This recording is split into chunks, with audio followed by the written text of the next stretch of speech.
Hey, brah. Yeah, you, brah. Yeah, brah. You interested in the federal budget process? It's gonna be tizite. Like a word? No, wait, come back, yo. This is gonna be super awesome. Brah? Budgeting in the his house? Alright, fine. This is a little boring. Okay, it's a lot boring. But it's kind of important. Yeah, exactly. What indeed? How do they even decide how much money to spend on the government? Yeah, boy. Sorry.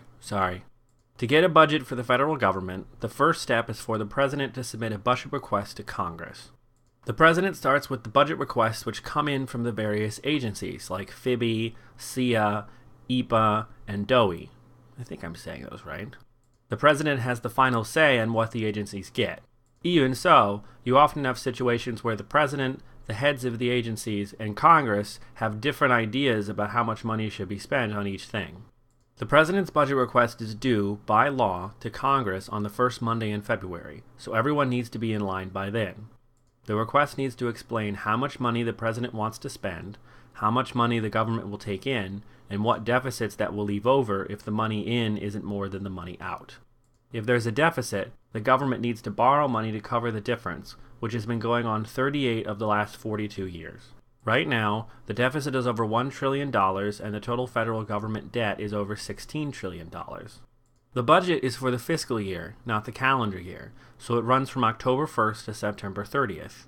Planning goes out for several years, though, so agencies need to try to spend money for this year, try to get funding in Congress for next year, and try to get a budget request to the president for the year after, all around the same time.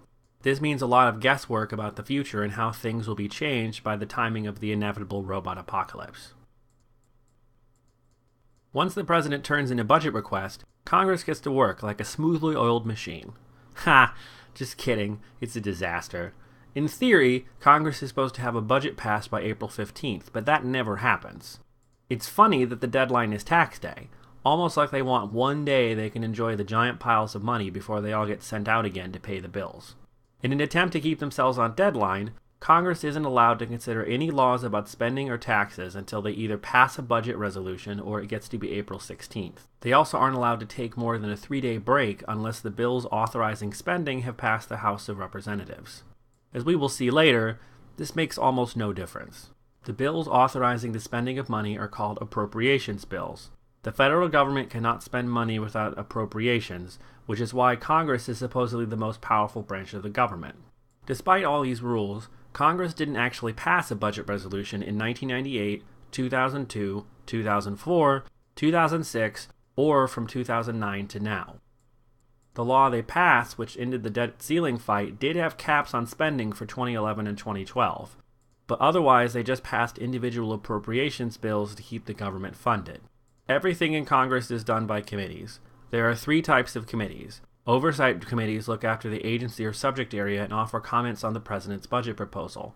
Budget committees formulate the budget resolution, and appropriations committees pass the spending bills. Politicians fight to get on the appropriations committees because a lot of detail is left out of the budget resolution, which means they have a lot of sway over how the money is spent and can pass lots of little items to spend a little here and there. In order to set spending and taxes, a budget may have to change existing laws which have been passed. So budgeting is very closely connected to lawmaking. Just like with the president's request, the budget Congress passes needs to say how much will be spent, how much will be collected to pay for it, and what the deficit will be. A lot of spending may take longer than a year to happen, or may happen later than the year of the budget. The government has the authority to spend money when it's in the budget, but the actual spending happens when the Treasury writes the checks. The budget has to be based on some estimate of how the economy will perform, so that politicians will know how much money they can expect to bring in and how much they should expect to spend on things like welfare, which will vary depending on the poverty rate. These estimates can come from Congress via the Congressional Budget Office, or they can come from the President via the Office of Management and Budget.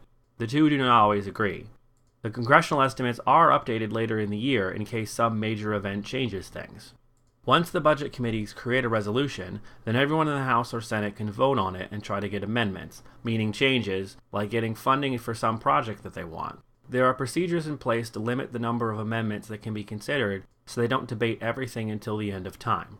One rule that has been set up to try and cut down on spending is pay as you go.